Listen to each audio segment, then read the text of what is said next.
दोस्तों, north Korean leader और तानाशाह किम जोंग उन इन्होंने हाल ही में रशिया को विजिट किया और करीबन एक हफ्ते तक ये रशिया में ही रहे, जहां पर इन्होंने पुतिन और इनके डिफेंस मिनिस्टर, मिलिट्री एक्सपर्ट्स आदि से मुलाकातें की। काफी सारी डिफेंस मैन्युफैक्चरिंग फैसिलिटीज को भी विजिट किया। कयास ये लगाए जा रहे हैं कि रशिया, जो कि यूक्रेन के खिलाफ जंग में तेजी से अपनी फायर पावर को कम करता जा रहा है, अब उसे ईरान व नॉर्थ कोरिया जैसे देशों के पास मौजूद भरपूर आर्टिलरी शेल्स की आवश्यकता है। और नॉर्थ कोरिया, जो कि लंबे समय से ही इस तरह के हथियारों का निर्माण कर रहा है, उसके लिए यह एक अच्छा मौका है इस युद्ध के दौरान कुछ कमाई करने का। लेकिन अपने हथियारों के बदले नॉर्थ कोरिया रशिया से पैसे के बजाय अन्य तरह के मॉडर्न हथियारों की खरीद व तकनीक चाहता है। नॉर्थ कोरिया ये दावा जरूर करता है कि उनकी बैलिस्टिक मिसाइलें अमेरिका तक पहुंच सकती हैं, लेकिन इनकी मारक क्षमता सटीक नहीं है और ये अपने लक्ष्य से काफी दूरी पर जाकर गिरती हैं।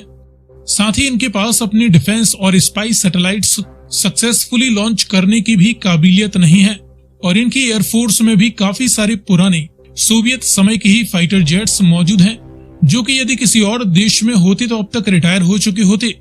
इसलिए किम जोंग उन ने रशियन डिफेंस मैन्युफैक्चरिंग कंपनीज को विजिट किया, जिसमें रशिया ने इन्हें अपने उन हथियारों को शोकेस किया जिनका इस्तेमाल वह यूक्रेन पर कर रहा है और जिनकी सक्सेस रेट सबसे ज्यादा है।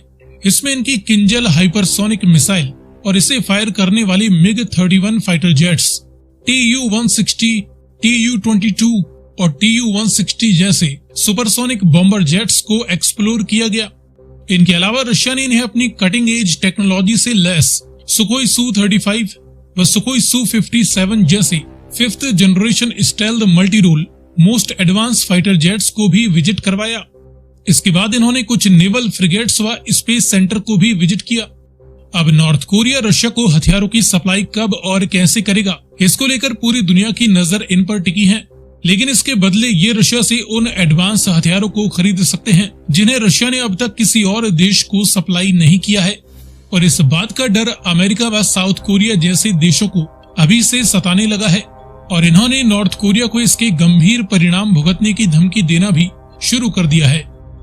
फिलहाल इस बारे में आपकी क्या राय है, कमेंट में लिखकर बताएं। साथ ही आगे आप किस टॉपिक पर जानकारी देखना चाहते हैं, अपनी रिक्वेस्ट भी कमेंट में कर सकते हैं।